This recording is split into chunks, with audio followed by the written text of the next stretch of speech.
melakukan satu peraturan penting. Kenapa kau lakukan hari ini kalau kau bisa melakukannya besok? Hahaha.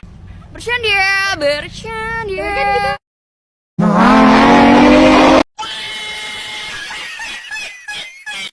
Anda ingin sukses? Anda ingin maju? Anda ingin berhasil? Ya, jangan menyerah. Tekun, giat, semangat. Oh, hai. Sudah kenal maka tak sayang, sudah kenal kok menghilang. Just kidding, forever, underpass, fly off. Oke, dah on nih.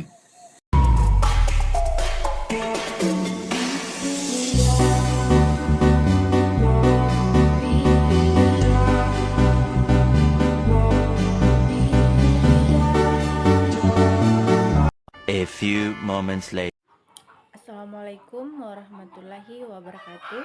Perkenalkan, nama saya Diva Deviarti dengan NIM 2304010054. Akan membuat tugas dari mata kuliah Studi Kelayakan Bisnis Islam dari dosen pengampu Ibu Jumarni ST ME SY.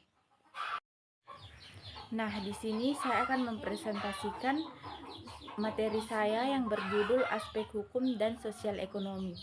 Nah, yang pertama itu ada pengertian aspek hukum. Dilihat dari segi hukum, pada dasarnya pelaksanaan proyek merupakan rangkaian kegiatan pemenuhan prestasi dan kontraprestasi. Istilah prestasi di sini adalah pelaksanaan kewajiban oleh semua pihak, sedangkan kontraprestasi adalah pelaksanaan kewajiban oleh pihak lain.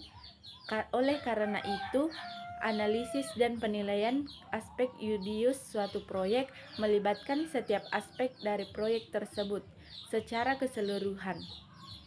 Nah, untuk memulai studi kelayakan pada umumnya dimulai dari aspek hukum, walaupun banyak yang melakukannya dari aspek lainnya. Mengenai aspek mana yang harus dimulai tergantung dari kesiapan data dan kesiapan diri pada penilai. Nah, yang kedua ini ada jenis-jenis badan hukum usaha. Nah, jenis badan hukum yang ada di Indonesia sangat beragam, mulai dari perusahaan perseorangan, firma, sampai kepada bentuk koperasi. Nah, masing-masing badan hukum memiliki kelebihan dan kelemahannya tersendiri. Kelebihan dan kelemahan dapat dilihat dari luasnya bidang usaha yang akan dijalankan, modal yang dimiliki, batas tanggung jawab, dan kewajiban masing-masing pemilik, serta pembagian keuntungan masing-masing usaha. Nah, sebagai contoh, dalam hal tanggung jawab, antara perusahaan yang berbentuk perusahaan perseorangan tentu berbeda dengan perseroan terbatas atau PT. Nah, dalam perusahaan yang berbentuk perusahaan perseorangan, tanggung jawab pemilik modal tidak terbatas jika perusahaan mengalami kebangkrutan, sedangkan dalam perusahaan terbentuk perseroan terbatas, tanggung jawabnya hanya sebatas modal yang disetor ke perusahaan. Nah, ini ada beberapa penjelasan terkait dengan jenis-jenis badan hukum usaha. Yang pertama itu ada perusahaan perseorangan. Perusahaan perseorangan dimiliki dan dikelola oleh satu orang dengan tanggung jawab yang penuh.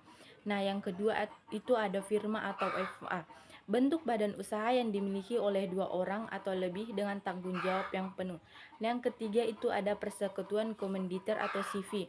Nah, persekutuan komanditer atau CV ini bentuk badan usaha dengan mitra pengelola dan mitra fasib. Yang terakhir ada perseroan terbatas. Nah, perseroan terbatas ini memiliki badan hukum yang terpisah dari pemiliknya. Nah, yang ketiga itu ada jenis-jenis izin usaha. Nah, kegiatan usaha dimanapun selalu memerlukan berbagai dokumen penunjang usaha beserta izin-izin yang diperlukan sebelum menjalankan kegiatannya. Dokumen dan izin-izin ini diperlukan bertujuan guna melindungi kepentingan perusahaan itu sendiri dari berbagai hal. Kemudian, dokumen dan izin-izin ini juga diperlukan bagi instansi tertentu sebagai data untuk melakukan berbagai pengawasan terhadap jalannya kegiatan usaha tersebut dari berbagai penyimpangan yang mungkin terjadi.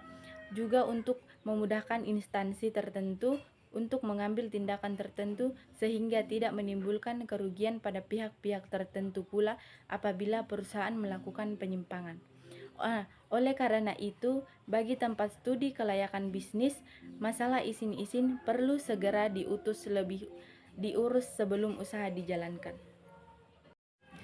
Nah, ini ada beberapa contoh jenis-jenis izin usaha. Yang pertama itu izin usaha, izin untuk menjalankan usaha yang diberikan oleh pemerintah. Yang kedua, izin gedung, izin untuk membangun atau mengubah gedung untuk menjalankan usaha. Yang ketiga, izin lingkungan, izin untuk menjalankan usaha yang tidak mencemari lingkungan. Yang terakhir itu izin transportasi, izin untuk mengangkut barang atau jasa. Nah, yang keempat ada badan usaha. Nah, bentuk badan usaha ini ada 3. Yang pertama, perusahaan perseorangan yang dijalankan oleh satu orang, pemilik bertanggung jawab penuh atau seluruh aset. Yang kedua, ada persekutuan, 2 orang atau lebih bekerja sama, bertanggung jawab secara bersama atau seluruh aset.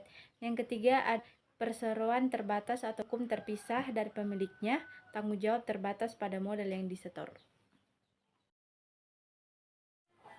Nah, yang kelima itu ada izin-izin perusahaan. Nah, izin-izin perusahaan ini ada persamaannya dengan jenis-jenis izin usaha. Nah, di sini izin-izin usaha itu ada beberapa, ada juga izin usaha, ada izin bangunan, izin keamanan, izin operasional, izin pajak, izin kesehatan, izin lingkungan, izin tenaga kerja, dan izin sertifikasi produk. Nah, yang keenam itu ada keabsahan dokumen lainnya. Nah, yang pertama itu keabsahan surat izin usaha perdagangan atau SUP.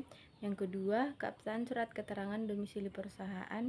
Yang ketiga, keabsahan NPWP atau nomor induk pokok wajib pajak. Yang keempat itu ada keabsahan akte pendirian perusahaan. Nah, yang ketujuh itu ada pengertian aspek ekonomi dan sosial. Nah, analisis ekonomi merupakan salah satu aspek yang perlu diketahui dengan baik, apalagi untuk usaha atau proyek-proyek pemerintah. Melakukan studi ekonomi bagi pelaku studi kelayakan usaha sangatlah penting. Nah, adapun aspek-aspek ekonomi dan sosial itu ada ekonomi. Ekonomi itu ialah keuangan, pendapatan, dan investasi. Ada sosial. Sosial itu ialah tenaga kerja, pendidikan, dan kesehatan. Nah, yang terakhir itu ada dampak. Dampak itu ialah pertumbuhan ekonomi dan kesejahteraan masyarakat. Nah, yang terakhir ini ada dampak yang timbul. Nah, dampak yang timbul ini ada beberapa. Yang pertama ada kesejahteraan. Kesejahteraan ini mencakup pada peningkatan standar hidup dan akses ke pendidikan dan kesehatan. Nah, yang kedua ada lapangan kerja. Lapangan kerja ini mencakup pada penciptaan lapangan kerja baru dan pengurangan pengangguran. Nah, yang ketiga ada pertumbuhan ekonomi. Pertumbuhan ekonomi ini mencakup pada peningkatan produktivitas dan pendapatan nasional. Nah, yang keempat ada keadilan sosial. Keadilan sosial mencakup pada distribusi pendapatan yang merata dan pengurangan kesenjangan. Nah, kesimpulan dari materi aspek hukum dan sosial ekonomi merupakan 2 hal yang saling berkaitan dalam membentuk tata kehidupan masyarakat yang adil dan sejahtera. Aspek hukum berfungsi sebagai landasan dalam mengatur hubungan antara individu dan antara individu dengan negara. Penegakan hukum yang baik akan menciptakan kepastian hukum, keadilan, dan perlindungan hak asasi manusia. Selain itu, hukum juga berperan penting dalam menjaga stabilitas sosial dan mendorong pembangunan yang berkelanjutan. Nah, aspek sosial ekonomi. Aspek sosial ekonomi mencakup berbagai isu seperti kemiskinan, kesenjangan sosial, pendidikan, kesehatan, dan peluang kerja. Peningkatan aspek sosial ekonomi sangat dipengaruhi oleh kebijakan hukum yang mendukung pertumbuhan ekonomi, pemerataan kesejahteraan, dan pemberdayaan masyarakat. Keterpaduan antara hukum dan sosial ekonomi sangat penting untuk menciptakan masyarakat yang harmonis, produktif, dan inklusif. Oleh karena itu, diperlukan sinergi antara pemerintah, masyarakat, dan lembaga penegak hukum dalam mewujudkan tatanan sosial ekonomi yang berkeadilan dan berkelanjutan. Sekian penjelasan dari saya. Jika ada kesalahan, mohon dimaafkan karena kesempurnaan hanya milik Allah. Saya akhiri dengan wabillahi taufiq wa hidayah. Wassalamualaikum warahmatullahi wabarakatuh.